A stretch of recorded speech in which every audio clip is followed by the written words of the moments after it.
welcome to Money News on Newsmax TV. Back with us again is Jay Taylor. He is the president of Taylor Hard Money Advisors and the editor of MiningStocks.com. Mr. Taylor, it's great to have you with us. Good to be with you. All right, so gold prices are off 2011 highs thanks to demand for the dollar driven by the European debt crisis. Is gold due to resume its rise, and where do you see the prices headed? Well, it's very difficult to say. If the policymakers globally can hold things together and we don't have another Lehman Brothers type credit implosion, then I think gold could be off to much higher levels. And I think that we could easily see 2,000 by the end of this year. Now, I think we've had a very healthy correction for gold, and one of the things that I watch is a monthly average price for gold.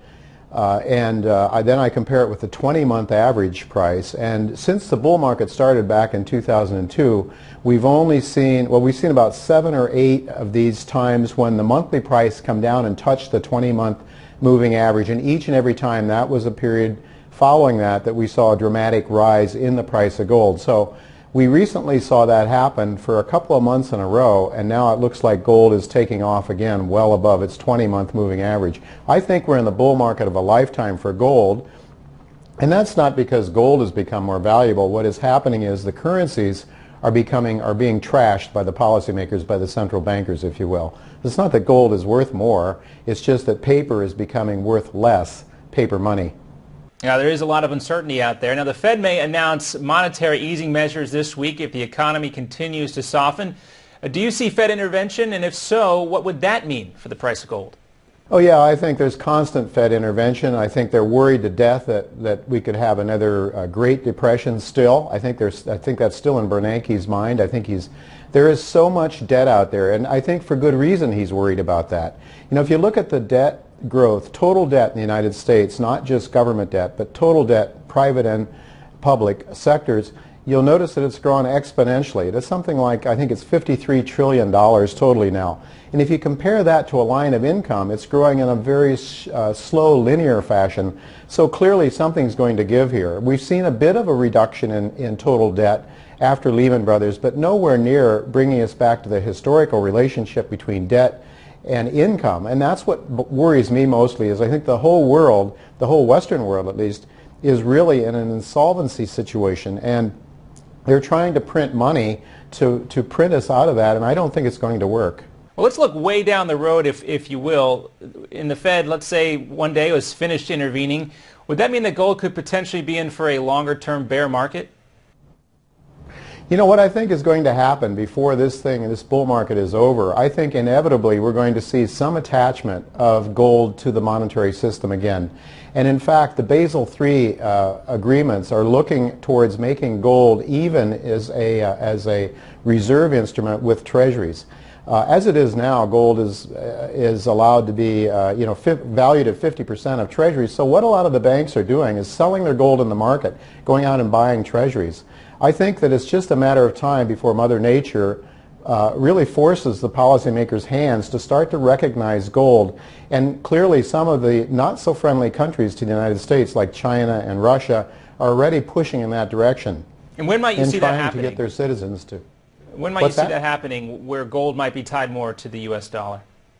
Well, I think it's starting to take place now. There's talks again in the Basel agreement of making gold even with treasuries as a reserve instrument, and I think when that happens, I think that's a step in that direction. But honestly, it happens when confidence is lost in the currency. I think there's still a great deal of confidence that Mr. Bernanke and the policymakers will pull this off. Somehow we'll have maybe a 1970s type of inflation. We can inflate our way out of this debt problem. I'm not as confident that they can pull it off. If they do, I think we see much higher gold prices, because the amount of paper that's being created will require much higher gold prices to provide a backing for that paper. What about stocks in gold mining companies? Why do they continue to lag behind the metals rise, and where do you see those stocks headed? Well, since about 2011 or so, we've seen the shares pull back a lot from the move in the gold price. I'm very bullish on the gold shares. I am more bullish if we have another Lehman Brothers incident, by the way, if we have another deflationary environment. The gold share profits, the gold company profits, have really surged post-Lehman Brothers, and so the PE ratios, what the market's willing to pay, has not kept up with that. I just think it's a matter of time before the gold shares really start to reflect the true earnings, and I suppose that has to happen when there's a loss of confidence in a lot of the other market instruments, the other stocks out there. But I think that we're in a bull market of a lifetime for gold mining companies, and let's look at it this way. If people lose confidence in the current creators of money, that is Ben Bernanke's Fed, and they look to the miners, the people that are really producing the money that people trust, gold, then I think you're going to see a premium paid for the companies that produce, the new Federal Reserve, if you will, the mining companies that produce the money that's demanded by the markets, not by fiat, which is, of course, fiat means that we're forced to use the dollar. We've not chosen, the markets haven't chosen to use it. We've just been forced by law to use it. So a lot of opportunity there. Now, are new mining projects coming online with prices high? Are mining companies prospecting or even preparing to drill for gold as much as they should? Well, I think so. I mean, I think what you're seeing in my focus in my own newsletter is more on smaller companies, exploration companies. They are the ones, and mostly Canadian companies, because they have the technology, the geologists, the metallurgical technology, and they have the regulatory framework that encourages capital to go into the mining sector. And so, yeah, I think there's a lot of them. There's a number of smaller companies that are developing major ore deposits. In fact, I think that's where most of the money is going to be made, is with the small cap companies that use their intellectual capital to go out and find these big deposits. And the big guys then have the technology, the expertise, and the capital to put them into production. So I'm very bullish on the mining sector, notwithstanding their poor performance over the last year or two. All right, so what drivers do you see moving gold prices? Are central banks the top driver of gold prices, or do you see a new weather vane on the horizon? Yeah, I think it's central banks and their lack of willingness to allow the markets to deflate. Really, the markets want to deflate. They want to get rid of debt, but against that force, Bernanke and other central bankers are printing money, so they're debasing the currency. So I would say that's the number one reason why gold will rise vis-a-vis the dollar and other currencies. But there's also a confidence factor, and here's one thing that I think most people don't really understand, is that the real price of gold has risen very dramatically since the Lehman Brothers decline. If you go back to July of 2007, an ounce of gold would have purchased only 17% of the Rogers Raw Materials Fund, which is comprised of energy, base metals, food items, and clothing items. Well, by March of 2009, an ounce of gold would have purchased 44%. So it went from 17 to 44%. We got up to almost 50% recently with the European crisis. It's down to around 43, 44%, but we've seen a steady upswing in the real price of gold. So gold is becoming monetized. Silver is moving in that direction too, although more erratically. So we're seeing gold and silver being monetized by the markets. And this is another reason why I think it's inevitable we're going to see ultimately gold and silver again enter into the monetary system in some form. And what's the outlook for physical demand? Will India and China continue to demand more gold? Yeah, I think that's right. I think they will. But I think the real explosion will come when there's a recognition among the establishment, among mainstream investors, that the policies are not going to work. And I think also when they realize that there is probably 50 times more contracts out there than there is physical gold and silver to deliver.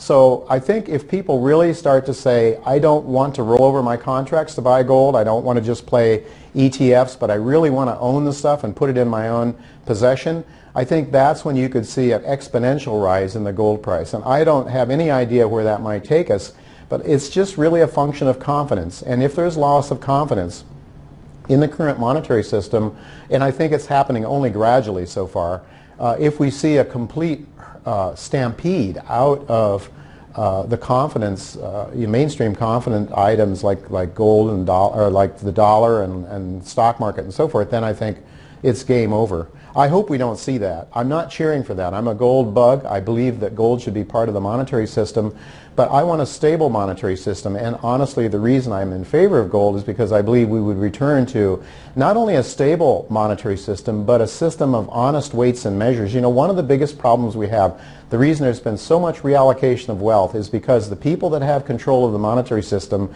the bankers and the government, essentially are reallocating wealth from the miners, the manufacturers, the inventors, the farmers, into their own hands. This is why the ruling elite doesn't want gold. It's why Alan Greenspan in 1966 explained why gold is a dirty word as far as the socialist mentality of that's our policymakers, and everything, our policies these days are really moving towards socialism or fascism. It's anything but free market economics, which is what this country was founded on. Now, on the last note, we just talked about China. The growth has been cooling there, and Beijing has said it cannot rule out stimulus. Would Chinese stimulus measures, such as rate cuts or changes to bank reserve requirements, move gold similar to easing tools used here in the U.S.? Well, I think it certainly would have a positive impact on the price of gold, for sure. The Chinese, I think, have been drivers for gold for some time, because I think, you know, I know a lot of Chinese people. One in particular that's a partner of mine is from Beijing and keeps plugged into China. The Chinese people don't trust their governments so much as Americans do. And Chinese have had experiences of hyperinflation in the past in their own memory, and they really don't put a great deal of faith in their government. So they've been out there buying gold. And the Chinese government, interestingly enough, over the last decade or so, has really started to encourage Chinese people to own gold, because I think they recognize that geopolitically owning a lot of gold is going to be very important in the future when the system moves back to some sort of gold monetary base. Well, we seem to be hearing about even more uncertainty with the Chinese government, at least. Jay Taylor, thanks so much for your insight, and thanks for joining us here at Money News on Newsmax TV. My pleasure. Thanks for having me.